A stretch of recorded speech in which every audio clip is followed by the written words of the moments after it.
महाभारत शल्य पर्व पुष्प 3।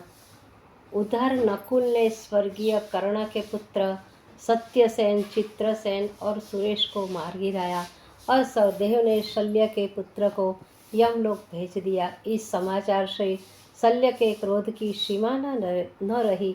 वे पांडवों की समस्त सेना को इधर से उधर तक मारने काटने लगे। वह जिधर से भी अपना रथ ले जाते थे, सैनिक लोग भय के मारे अपने आप रास्ता देने लगे। शल्य ने अपने तीखे बाणों से महाराज युधिष्ठिर को भी बड़ा पीड़ित किया।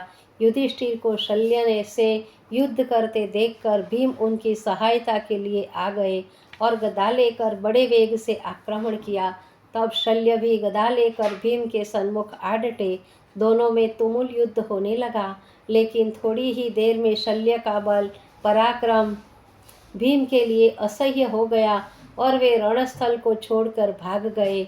भीम को परास्त करके शल्य का उत्साह बढ़ गया और वे पांडवों की सेना का नाश करने लगे।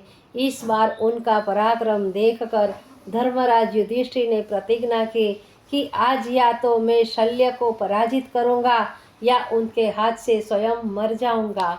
अर्जुन और भीम, भीष्म, द्रोण, कर्ण तथा दुशासन को मारकर अपने उत्तरदायित्व से भी बरी होना चाहता हूँ। तदंतर उन्होंने भीम को अपने आगे, अर्जुन को पीछे, धृष्टद्युम्न और सात्यकी को दाएं बाएं और तैनात कर दिया। नकुल और सहदेव को चक्र रक्षक नियुक्त किया और भद्रराज से युद्ध करने के लिए प्रस्थान किया और भद्रराज के पास पहुंचकर उन्हें युद्ध के लिए ललकारा। सोते हुए शेर को जगा देने पर वह जितना भयानक हो जाता है, उसी प्रकार भद्रराज क्रोध से दांत पीसते हुए सिंहनाद करने लगे।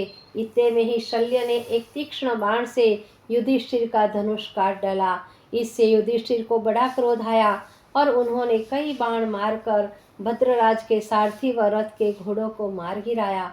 यह देखकर अश्वत्थामा ने शल्य को अपने रथ पर चढ़ा लिया और उन्हें युद्ध क्षेत्र से बाहर ले गए।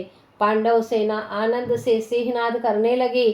शत्रु का उत्कर्ष शल्य को सहन न हो सका और वे उसी समय दूसरे रथ पर बैठकर पुनः युद्ध के लिए आधमके। पांडव तथा सोमकों ने शल्य को चारों ओर से घेर लिया। भद्रराज को शत्रुओं से घिरा हुआ देखकर दुर्योधन कौरवों को साथ लेकर सहायता के लिए आ गए। अवसर पाकर शल्य ने एक बाण मारकर युधिष्ठिर के वक्षस्थल को बींध दिया। इससे युधिष्ठिर बड़े क्षुभित हुए और एक बड़ा तीक्ष्ण शर शल्य पर चलाया। उसके प्रबल प्रहार को वह सहन न कर सके और मूर्छित होकर रथ पर गिर पड़े। युधिष्ठिर व अन्य पांडव बड़े प्रसन्न हुए। तब कृपाचार्य ने अवसर पाकर 6 बाण मारकर धर्मराज के सारथी को मार दिया। शीघ्र ही भीमसेन ने भद्रराज के धनुष को काट दिया और इनके सारथी व घोड़ों को भी मार डाला। अन्य वीर भी आकर भद्रराज पर बाणों की वर्षा करने लगे। इस घेरे को देखकर शल्य घबराए, किंतु धैर्य धारण कर हाथ में ढाल और तलवार लेकर अश्व सहित रथ से नीचे कूद पड़े और धर्मराज की तरफ लपके। भीम को इस बार धर्मराज को बचाना मुश्किल पड़ा। उन्होंने शीघ्र ही अपने बाणों से भद्रराज की ढाल और तलवार को नष्ट कर दिया, किंतु वीर भद्रराज निशस्त्र होने पर भी निर्भय और निशंक भाव से युधिष्ठिर पर टूटे। यह देखकर धर्मराज क्रोध में भर गए और एक प्रचंड शक्ति भद्रराज के मारे।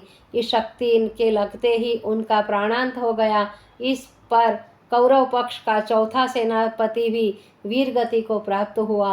अपने ज्येष्ठ भ्राता को रणस्थल में गिरते देखकर शल्य का छोटा भाई धर्मराज पर टूट पड़ा, किंतु धर्मराज ने उसका भी मस्तक काटकर पृथ्वी पर डाल दिया।